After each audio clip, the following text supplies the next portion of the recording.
Alors mes chers amis, pour ce nouveau cours de Torah aujourd'hui, j'espère que vous avez passé une journée utile. Toujours, le maître mot, cette année plus que jamais, c'est utile.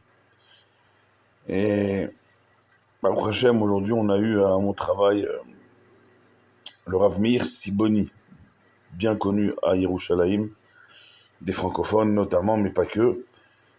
Jeune, hein, quelqu'un de mon âge, ou peut-être même un peu moins, je sais pas, je n'ai pas osé lui demander, en tout cas, c'était un cours de 20 minutes, mais alors, incroyable, que je veux partager avec vous ce soir, sur la Mahashava.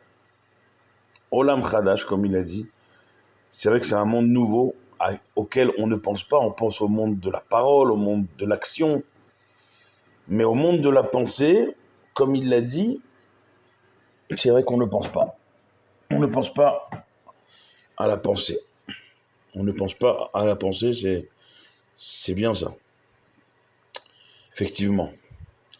Comme il a dit le Rav, il a ramené le Baal Shem Tov, il a ramené le Rabbi, il a ramené le Ben Ishraï, le Chida, Rabbi Chaim Mivolodjin, pas mal de sources. En 20 minutes, je peux vous dire, c'était extraordinaire. Et il a dit, la Mahashava, la pensée, c'est... Et le Baal Shem Tov, il ramène ça, que c'est la pensée qui conditionne là où on est. Par exemple, je peux être en train de vous faire un cours de Torah là maintenant et penser à autre chose. Donc, je ne suis pas dans mon cours de Torah. Et donc, ça vous touchera moins ou ça vous touchera pas du tout. Parce que je ne suis pas là où je suis en train de faire quelque chose. Ma tête, mes pensées sont ailleurs, je suis ailleurs. Quelqu'un, il peut être au travail, il peut penser aux vacances, il n'est pas au travail, il est en vacances. Et ainsi de suite. Il a parlé des cas extrêmes ou des cas intimes entre un homme et son épouse, une épouse et son mari. Ils peuvent être ensemble, mais leur tête, ils sont ailleurs.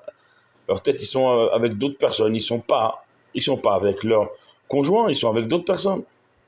Et ça a des conséquences, jusque dans l'enfant, un être, et dans sa conception, si les pensées ne sont pas vraiment ensemble, ça influera sur l'enfant, mais des trucs qu'on ne pouvait même pas imaginer. 20 minutes de cours. Combien la pensée, elle est constructrice, ou chas v'shalom, Dieu préserve l'inverse. Mais à des niveaux, à des échelles que on ne pense même pas.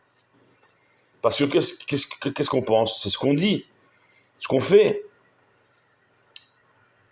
Moi, je vous fais cours de Torah, j'essaye tous les soirs depuis plusieurs années, mais vous savez pas ce qu'il y a derrière ces cours. Et peut-être même que pendant que je vous fais le cours, je suis avec vous devant la caméra, mais je suis pas avec vous, ma tête est ailleurs. C'est ce qu'on appelle dans la Torah, Toho Kebaro. Il faut que l'intérieur soit comme l'extérieur. C'est très, très difficile. Très peu dans l'histoire tout entière ont réussi, peut-être même, ça se compte même sur les doigts d'une seule main. Et il faut comprendre une chose, c'est que si tu mets pas, comme le Rav il a dit, ta pensée dans ce que tu fais, tu pourras jamais vivre ce que tu fais. Tu passeras Shabbat, mais tu ne vivras jamais Shabbat si dans ta pensée, t'es pas vraiment dans Shabbat et tu penses pas à autre chose qu'à Shabbat. Et c'est pareil dans tous les domaines de la vie, religieuse comme pas religieuse d'ailleurs. Tu peux pas, comment dire, te dire, ah, c'est bizarre, je suis là et il se passe rien. Je vais à la synagogue, j'obtiens rien. Attendez, j'ai du son qui a sauté de mon installation sonore. Excusez-moi. Donc, on a compris le concept. Le concept, c'est que quoi? C'est que c'est la pensée qui détermine la position de la personne et pas son corps. Pas son corps. Et ça, c'est ce qui va déterminer tout, en vérité. Pourquoi je réussis pas dans le travail? Mais si ta tête, elle n'est pas dans le travail, tu réussiras pas. Pourquoi je réussis pas mon couple?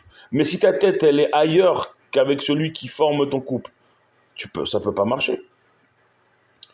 Pourquoi tu dis, putain, mais je vais à la synagogue, je fais les 3 prières par jour, je fais tout. Oui, mais seulement si, quand tu fais tout à la synagogue, t'es pas à la synagogue, dans ta tête, t'es ailleurs, complètement ailleurs. Ça marchera pas. La pensée, Reshit Chochma, non, on le dit dans le Lechadodi, sauf Maaseh B'Marshava Trila. Rabbi Shlomo Alevi Alkabetz, chaque vendredi soir on le dit, et on passe à côté, moi le premier. Sauf Maaseh, la fin de toute action, la garantie de la réussite de toute action, mais Marshava Trila, elle est conditionnée par ta pensée originelle. T'es pas là où tu te dis être, par la pensée, t'es loin, et ça peut aller très loin, et très bas dans la faute, et dans la débauche, et dans le mal, et après tout ça, tu te dis, mais où il est Dieu? Attends. Où toi tu es? Ben moi je suis là, non, oui, t'es là, mais est-ce que t'es à 100% là, ou t'es... c'est comme dans les téléphones, quand ça arrive à 20 ou 10% de batterie, vous avez une annonce, économiseur de batterie. Si tu es à 10 ou 20% là et les 80% sont ailleurs, bah t'es pas là. T'es ailleurs. T'es ailleurs. Et ça, on ne peut rien faire là-dessus. On peut faire qu'une chose, c'est d'apprendre à, à être là en fait. Où nous sommes, à vraiment être là.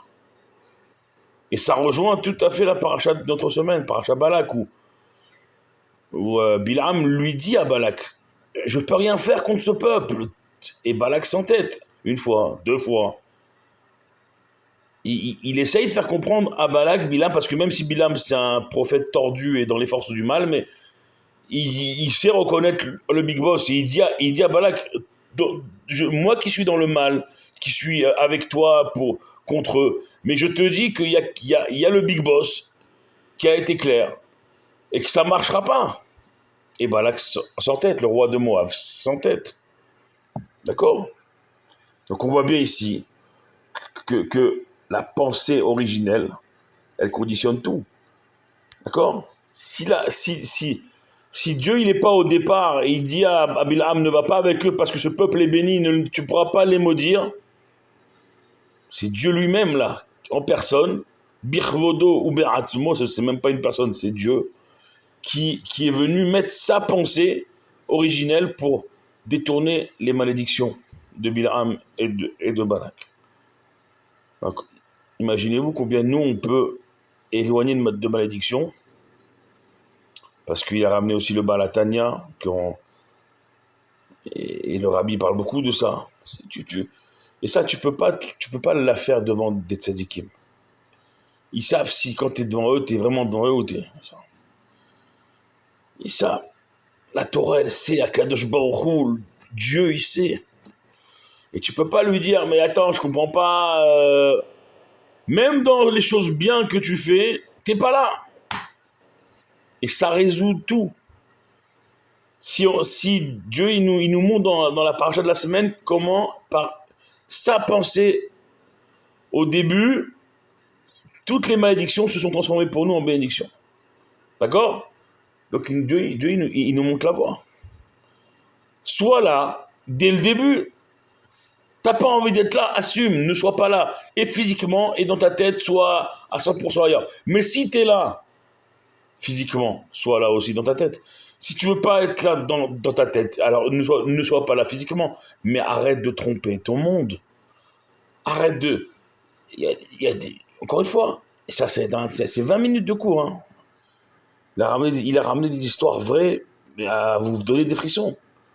Et le fait dans sa tête de ne pas être là où nous sommes physiquement, ça crée des ruptures professionnelles, sentimentales, dans les couples, avec les enfants. Ça crée des...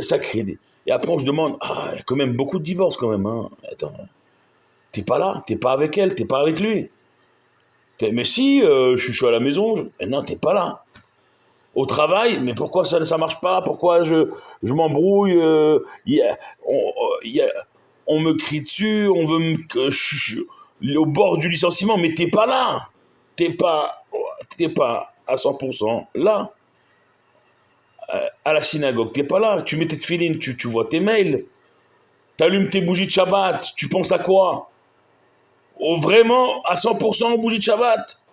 Comment tu veux qu'après ta maison, elle rayonne de la lumière et de la quiétude et de la tranquillité du Shabbat sans dispute? Si quand tu as allumé originellement, hein, tu as pensé à tout sauf aux bougies de Shabbat. Ça, c'est pour vous. C'est-à-dire que chacun, il a ses trucs. On a tous nos mitzvot qu'on fait quotidiennement, hebdomadairement. D'accord? L'investissement dans ce qu'on fait. Ça commence et c'est la pensée qui conditionne tout. Tu peux parler des heures, tu peux agir des heures. Si ta pensée, si toi, t'es pas là dans ta tête, ça ne rime à rien. Mais à rien. Parce que tout ce que tu feras, que tu ne vivras pas en y mettant 100% de ta pensée dedans, ça ne marchera pas. Individuellement et malheureusement collectivement.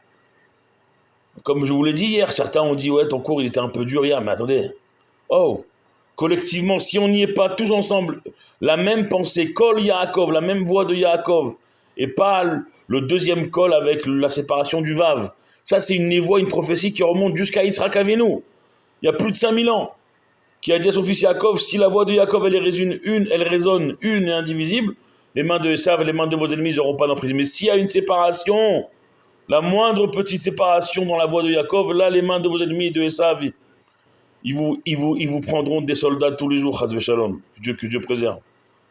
Donc, il faut arrêter de jouer les étonnés. Individuellement, on n'y est pas, collectivement, on n'y est pas. Et c'est la pensée qui conditionne tout. Réfléchissez là-dessus. Et on se revoit demain. Baruch Adonai Leolam. Amen ve Amen.